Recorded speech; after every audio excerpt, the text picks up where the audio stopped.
Hey everyone, I'm National Master Alex King for Cool Math Games, and this is Chess Master Tips and Tricks. So I want to talk to you about one of the most important things in chess, which is protecting your king. And the best way to do that is to castle in the opening. And after you've done that, make sure your castle position is safe. Now, a lot of times I see inexperienced players either forget to castle or maybe they think it's not important. Well, I think it's important, and I try to castle in the first 5-10 moves of the game. Before we get started, just to review a few rules about castling, you can't castle out of check, you can't castle through check, and you can't castle into check. And of course you can't castle if you've moved your king or your rook already. Okay, so let's go to the board so I can show you why I think castling is important. In the opening, both sides are going to be developing their pieces toward the center of the board. And that means there's probably going to be some action going on in the center, like pieces getting captured and lines getting opened up. And if your king is still in the center while all this is happening, it's going to become a target. Like here, black's king is in check, and black's queen is under attack, and everything is just falling apart because the center got opened up and black's king was still in the center. So that's why it's important to castle early. Let's take a look at this. I'm going to try to develop my knights and my bishops first. And that's going to make it easy for me to castle early. So I've got my knights and my bishops developed. Now I can castle. And if the center starts getting opened up, like this, I don't have anything to worry about with my king. He's all the way over here. He's far from the action, so he's totally safe.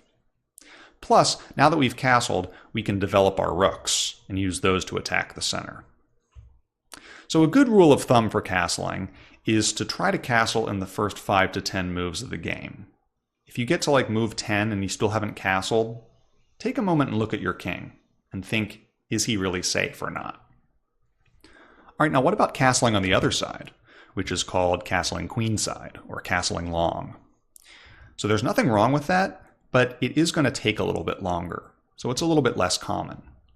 So I have to develop my knight and my bishop, and then I also have to develop my queen. So I have to take an extra move before I can castle queenside. And then even after I do castle queenside, my king is a little bit close to the center still, so I might want to take an extra move and scoot him over so that he's farther away and safe. All right, now once you've castled, you want to make sure that your castled position stays safe. So I've castled, and now take a look at these 3 pawns in front of my king. So these are like the bricks in my castle wall, and I don't want to move these pawns too much, because I want to keep them connected to each other. I want to keep my castle wall strong. Now, moving 1 pawn is usually no big deal. It might even be useful to give my king a little extra breathing room in case he gets put in check, but moving more pawns than that is not going to be a good idea.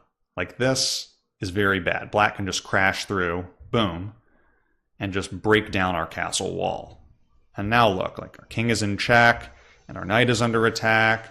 We're not safe at all anymore because we moved too many pawns in front of our king.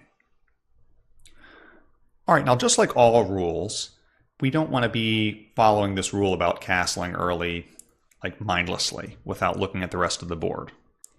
So, like in this position, should we castle? No, that's a bad move because black is attacking our bishop. If we castle, black is just going to take our bishop for free. So we'll just spend a move, take care of that first, and then we'll castle on the next move. All right, quick review of what we learned.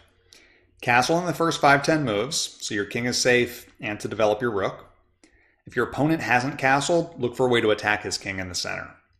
And finally, after you've castled, keep your castle position safe by not moving too many pawns in front of your king. Okay, so I'm National Master Alex King for Cool Math Games. Thanks for watching. Be sure to check out our other videos, and I'll see you later.